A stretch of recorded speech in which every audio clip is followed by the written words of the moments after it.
Hello everyone. UP scholarship का form fill up start हो चुका है, जैसे कि हमने आपको इन्फॉर्म भी किया था। आप लोगों ने डीएलएड के एग्जाम दे दिए, रिजल्ट आ चुका है। जो भी बच्चे ने अभी तक यूपी स्कॉलरशिप का फॉर्म एक बार भी नहीं भरा है, उन लोगों को ज़्यादा टेंशन होगी कि अभी हमें कैसे करना है। तो सभी चीज़ें जो है इस वीडियो में बताई जाएगी।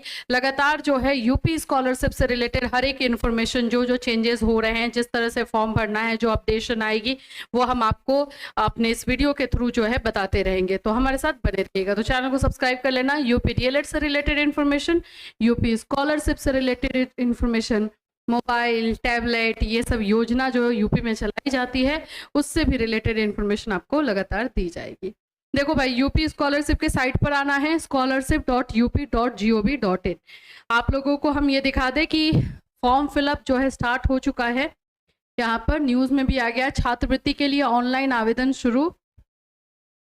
अन्य पिछड़ा वर्ग, अल्पसंख्यक वर्ग को छोड़कर के छात्र छात्राओं के लिए छात्रवृत्ति और शुल्क प्रतिपूर्ति योजना के तहत ऑनलाइन आवेदन प्रक्रिया शुरू हो चुकी है। ये जानकारी जिला पिछड़ा वर्ग कल्याण अधिकारी नरेंद्र कुमार पांडे ने दी। उन्होंने बताया कि शासन से निर्धारित समय सारणी जो है मिल चुका, वो भी मैं अभी आपको दिखा दूंगी। कैसे टाइम टेबल देखना है, किस तरह से चीज़ें हो रही हैं, वो सभी चीज़ें आपको भी बताई जाएगी। और 10 जुलाई से 20 दिसंबर तक का जो है टाइम रखा गया है फॉर्म फिलअप का। तो जाहिर सी बात है टाइम सफिशिएंट मिल जाता है, लेकिन फिर भी आप documents according to rules regulation आप नहीं प्रिपेयर करते हो। और इस बार कुछ कुछ चेंजेस हैं, उस चेंजेस को भी आपको फॉलो करना पड़ेगा। तो ये सारी चीज़ें हैं। अभी हम चलते हैं डायरेक्टली साइट पर, वहाँ से ज़्यादा समझ में आएगा। देखो, ये है स्कॉलरशिप का साइट। थोड़ा सा अपडेट इस बार कर दिया गया है, पिछली बार से ये अपडेट हो चुका है।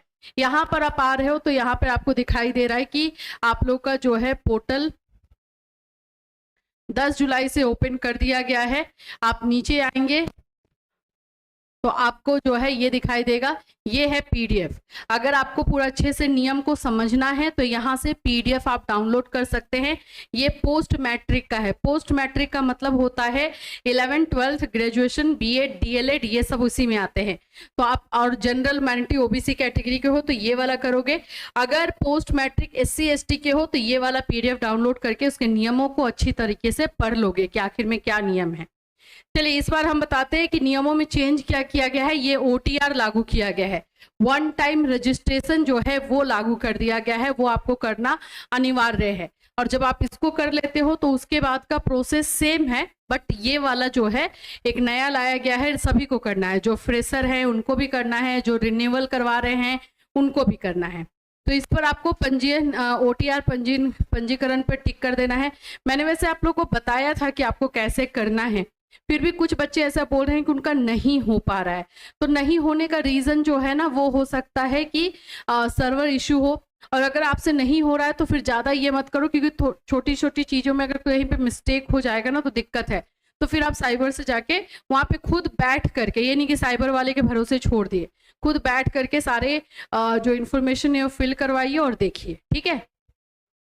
तो ये है आपको, और यहाँ पर आकर के आपको एग्री कर देना है और फिर प्रोसीड पे क्लिक कर देना है। जैसे ही आप प्रोसीड पे क्लिक करोगे, ये 3 है, मोबाइल वेरिफिकेशन, ई केवाईसी और फाइनल ओटीआर। ई केवाईसी का मतलब होता है आपका आधार वेरीफाई होगा, ठीक है। आधार वेरीफाई होगा और इसके लिए आपके फोन नंबर पे ओटीपी भी आएगा। ओटीपी 2 बार आएगा, एक मोबाइल वेरिफिकेशन के टाइम में भी आएगा और एक आप लोग का ई केवाईसी के टाइम में भी आएगा। तो अगर हम इसमें से चुनना है पहले कि आप कौन से कास्ट से बिलोंग करते हो, तो हम सामान्य ले लेते हैं, आप जो हैं वो आप ले लेंगे। फिर उसके बाद यहाँ पर आपको अपना मोबाइल नंबर डालना है, जो आधार से लिंक है वही मोबाइल नंबर डालेंगे, ठीक है। मोबाइल नंबर यहाँ डालेंगे, फिर यहाँ पे कैप्चा डालेंगे और फिर इसको जनरेट ओटीपी करेंगे। जब आप जनरेट ओटीपी करेंगे तो आपको आपके फोन नंबर पे एक ओटीपी आएगा, ठीक है। फिर उसके बाद से इसको करेंगे तो वहाँ पे ओटीपी डालना रहेगा और वो प्रोसेस आगे बढ़ेगा। इसी तरह से ये वाला काम खत्म हो जाएगा। फिर ई केवाईसी आएगा, उसमें आपको आधार नंबर डालना है और फिर आपको ये कैप्चा डालना है और फिर उसको वेरीफाई, उसको क्लिक करना है। तो फिर ओटीपी आएगा, वो ओटीपी डालना है, वेरीफाई करना है। सेम फाइनल ओटीआर फिर आप लोग का आ जाएगा। फाइनल ओटीआर में फिर से वही प्रोसेस रहेगा, आपको जो है आपका रजिस्ट्रेशन नंबर देगा, लेकिन उसके पहले फिर से आपको ओटीपी आएगा। तो ये सारा प्रोसेस फाइनल ओटीआर में जो है आपके माता का नाम, पिता का नाम, ये सब पूछा जाएगा, ठीक है। मदर एंड फादर का नाम पूछा जाएगा और उसके बाद से आपको फाइनल OTR मिलेगा। तो ये 3 प्रोसेस में हमने अपने मेन चैनल पर जो है ये बनाया हुआ है। जिनका नहीं हो रहा है, क्योंकि हमने फिर भी बाद में भी करके देखा वो आराम से हो रहा है, लेकिन जिनका भी नहीं हो रहा है वो साइबर में जाके कीजिए, ज़्यादा दिमाग इसमें मत लगाइए। कुछ मिस्टेक हो गया वो, क्योंकि साइट भी उतना अच्छा से काम नहीं करता, कभी कभी कुछ भी ले लेता है तो मिस्टेक हो जाता है। ठीक है,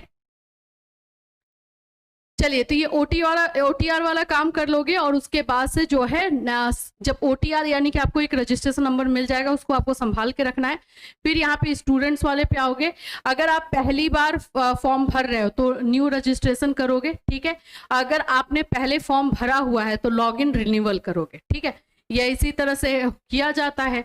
तो फॉर्म भरना स्टार्ट कर दीजिए। डॉक्यूमेंट्स में वही है कि इस बार बायोमेट्रिक रखा है, बायोमेट्रिक आपको जाके कॉलेज में करवाना होगा। पहले आप फॉर्म अच्छे से भरिए, सभी फॉर्म का आप जो फॉर्म भरे उसका प्रिंट आउट निकालिए, कॉलेज में ले जाके जमा कीजिए। उसी समय आपका बायोमेट्रिक होगा और बायोमेट्रिक होने के बाद जो है आप लोगों का वो फॉर्म कॉलेज वाले आगे बढ़ाएंगे। अब वहां से कॉलेज की रिस्पॉन्सिबिलिटी स्टार्ट हो जाएगी।